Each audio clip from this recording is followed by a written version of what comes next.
Hey everyone, it's Bennett Forrest, Fantasy Football Commissioner, here with the Super Bowl preview edition of the 2015 ForrestLand MishMash Fantasy Football Weekly Recap. So, as you can see, the matchup is set. We had a little bit of an upset with the Chicago Travelers defeating the number one seed, but rattled with injury, Graceland. And we have third and Oolong trying to defend her championship, beating Ray Finkel's Kicking Academy. So it's a great matchup. The line is about 4.5 points, so pretty much an even fight going into the weekend.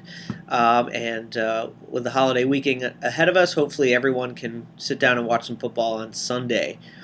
All right, so before I preview the Super Bowl, we're going to look back at how we got here. I want to quickly address the drama that we've had in the league. As far as I'm concerned, there is no drama. We had some message boards, we had some lively conversations. John Gallo, I think, put his foot in his mouth a little bit by talking a little too much smack and going a little overboard with with the Calvinators' lack of setting a lineup. Like I said last time, it's been addressed. Calvinators know that, for the integrity of the league, he's got to set up a lineup, even if his team stinks. He understands that. He gets that. It's been addressed offline. Gallo, I think sort of probably understands that he maybe went a little too far with that. But anyway, it's all in good fun. No, if I called someone out on a previous post, it's just in good fun, and no worries there. We still have a great league. We're going to move forward, and as far as I'm concerned, it's really no big deal. All in good fun. Let's just channel our smack talk next year into some lively debates about who's going to win the games, and not about any sour grapes or any kind of major melodrama. All right, so let's take a look at last week's game. I mean, they were sort of a blowout. The teams that lost did make them a lot closer than they looked at the beginning. But as always, we want to see the teams with the highest scores in the playoff teams get the highest scores, and in this case, the two winners had 2 out of the 3 highest scores of the week, so well deserved. As you can see, the Travelers really just took it to the Graceland. Of course, Mariota getting hurt at the beginning of the game definitely hurt. He probably would have gotten some more points. Obviously, once he's out, -1, there's nothing you could do. Tyrod Taylor did have a great day. Washington was getting blown out. Buffalo was getting blown out, but Tyrod Taylor did come back.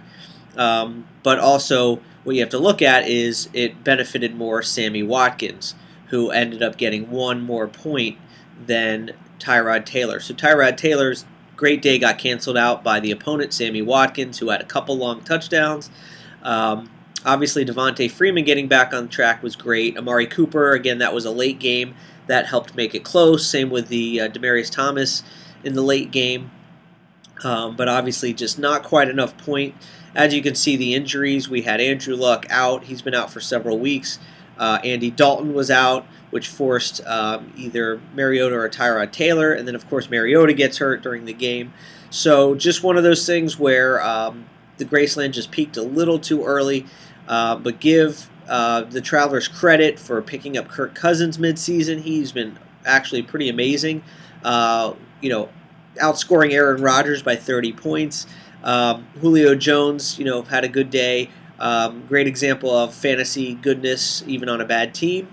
And Sammy Watkins, like I mentioned, had a couple late big catches. And just an all-around really good game for the Travelers. And even if you look, without Dez Bryant starting, without Dez Bryant doing much most of the year, the Travelers still are in the Super Bowl with 195 points. Great win for the Travelers. They're trying to win their first ever championship in the ForrestLand MishMash League. And again, peaking too early for Graceland. A little bit of tough luck there. And she's out. She's in the consolation ladder. All right, let's take a look at the other semifinal game, which pitted division rivals, third and Oolong and Ray Finkel's Kicking Academy. Again, this game was over sort of early. The Kicking Academy did make a late run with the afternoon game. Emmanuel Sanders had an amazing game. Odell Beckham late in the game scored a touchdown, which made his day respectable. And I guess it's a little bit bittersweet. At least Ray Finkel's kicking academy will not be in the finals without Odell Beckham. I was listening to the Bill Simmons podcast, and he talked about how this might be the most untimely fantasy football injury / suspension ever, as many people that are in the finals this week are going to have Odell Beckham, who's not going to be playing because he's suspended. In this case, it's going to hurt Ray Finkel in the consolation game, but it's not going to affect the league title, so that's good. He did get 19 points. Adrian Peterson, obviously, big disappointing day. When we talk about the Slim Aussies, they had Teddy Bridgewater on the bench with 5 touchdowns, and meanwhile, Ray Finkel Kicking Academy had Adrian Peterson starting, and it's amazing that the Vikings got 38 points and Adrian Peterson only had 6 fantasy points. So, bummer there. A really good day. Again, Beckham, Odell, James Jones had a touchdown called back. That would have helped. That would have made it a little closer. But obviously, Cam Newton and big pickup, Blake Bortles. That's a great pickup halfway through the year. Matt Ryan, I'm sure, was the drafted, expected starter, and if Matt Ryan did what he was supposed to do, that would have been a great 1-2 punch. But instead, Third and Oolong picked up Blake Bortles. He's actually been really, really good. I like the Jaguars next year. But just an all-around great game. Close to 50 points for Cam. DeAndre Hopkins, who's been great all year. Jordan Reed's been nice with the resurgence of Kirk Cousins. Jordan Reed's had a real good resurgence. He was looking pretty good a couple years ago with RG3, but he got hurt, and then RG3 wasn't playing well and got hurt. So nice resurgence for Jordan Reed. Third and Oolong gets 184 points, and they're into the championship game, trying to win their 3rd title and 2nd in a row. And as we mentioned, we're going to preview the final game here, see what we're looking like going into the weekend and how the timing is going to work out. Let's check it out. Let's do a preview. And like I said, the line on the game is 4 points, which, as you know, in fantasy is pretty much nothing. Third and Oolong's got a slight edge, but let's take a look. Actually, I want to look at the game so we can sort of plan out the order of what to expect. So let's take a quick look here. Let's do a quick box score. Alright, so do we have any Thursday games? No Thursday games for either team. So the Thursday game, which I think is pretty good, off the top of my head can't remember. And then let's see, we have a Saturday game, so Kirk Cousins is in that's going to really and Jordan Reed. So that'll be interesting again, sort of with the Sammy Watkins, Tyrod Taylor thing. Is Jordan Reed gonna cannibalize Kirk Cousins' points? So that'll be interesting Saturday night.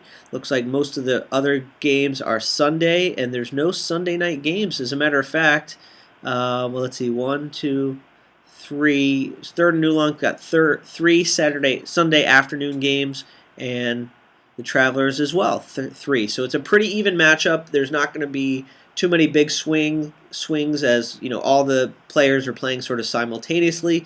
Not sure if Third and Oolong is going to play LaShawn McCoy. Obviously, we'll have to see. He's doubtful at this point. May have to play, let's see, D'Angelo Williams. Yeah, might have to play Antonio Andrew or Kendrick West, who's really been good. I mean, look at his fantasy points. He had 76 yards and a touchdown. So he's been a little uneven, but he's had several 20-plus games. So we'll look to see if LaShawn McCoy plays, and it should be a great game. So good luck to the Travelers and Third and Oolong for the Super Bowl. We do have a couple consolation games, and I'll quickly mention. The Slim Aussies were looking real good against the Chiomes, or the Colon Cleansers, excuse me. But the Colon Cleansers had this